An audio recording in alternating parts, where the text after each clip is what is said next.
In a crowded compound behind a noisy motor park in Nigeria, shame lived with Tunde like a second shadow. Every morning he woke before the generators roared, before the shouting began, before the world reminded him that he was poor. He washed his face with cold water from a plastic bucket and stared at himself in a cracked mirror. At 27, his eyes already carried tiredness meant for old men. Poverty had a sound in that compound. It was the cough of his mother at dawn. It was the landlord's footsteps counting rent days. It was the laughter of neighbors returning from work while he remained seated, pretending to scroll through his phone. Tunde had finished school, he had certificates, he had dreams, but dreams did not buy rice. Every day he walked past the same places: banks with air conditioning, offices with glass walls, cafes where young people typed on laptops and laughed. He applied everywhere. He heard nothing back. At night, he escaped into his phone. Instagram was cruel. Former classmates lived on islands now. They wore gold watches. They posed beside swimming pools with captions like "God did." Tunde tapped like with shaking fingers and felt something sour rise in his chest. Envy mixed with hunger. Desperation grew teeth. Then one evening, a message arrived. The profile picture showed a man in white linen, standing beside a black SUV. His smile was calm, confident, too confident. "You don't look like a lazy man," the message said. "You look unlucky, I help men like you." Tunde ignored it at first, then the message came again, and again. Curiosity won. They met at a quiet bar near the market, after the traders had closed and the air smelled of rotten fruit and diesel. The man introduced himself simply as chairman. No surname, no questions.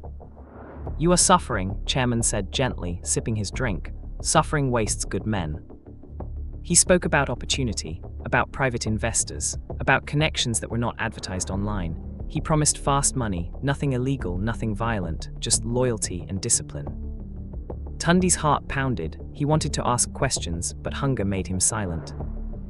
That night, chairman handed him a nylon bag.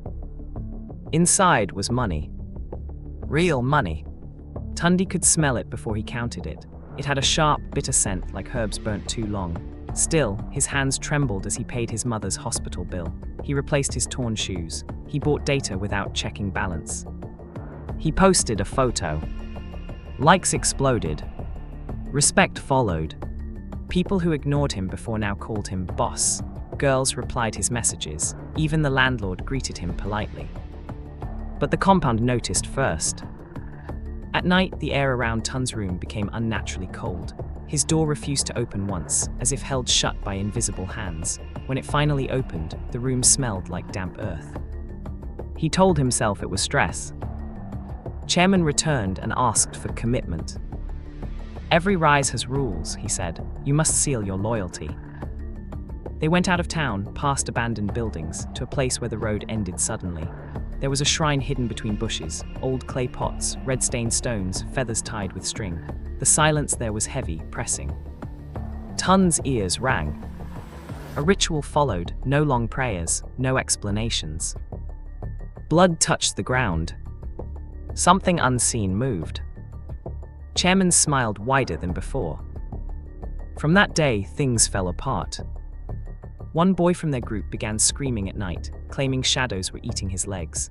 A girl who flaunted designer clothes online collapsed in church, her skin turning grey before the altar. Another man died quietly in his sleep, eyes open, mouth stretched in terror. Hospitals failed, pastors avoided them. Prayer sessions ended abruptly when candles went out by themselves. Then Tunde's mother fell ill. An old man in the compound, Baba Sadiq, watched quietly. He had lived there before the motor park, before the shops, before the noise. He asked questions no one wanted to answer.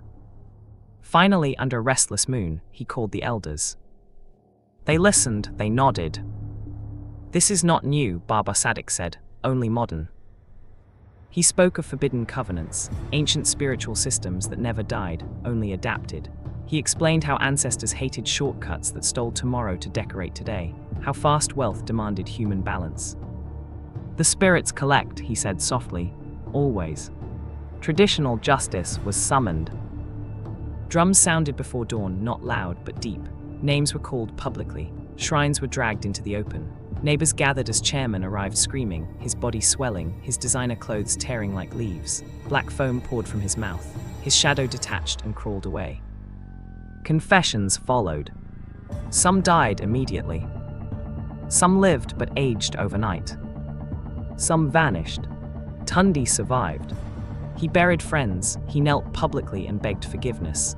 The money vanished like smoke. His phone cracked again, but his mother recovered. Peace returned. Today, Tunde warns others. There is no free rise, he says. What you rush to grab will rush to destroy you.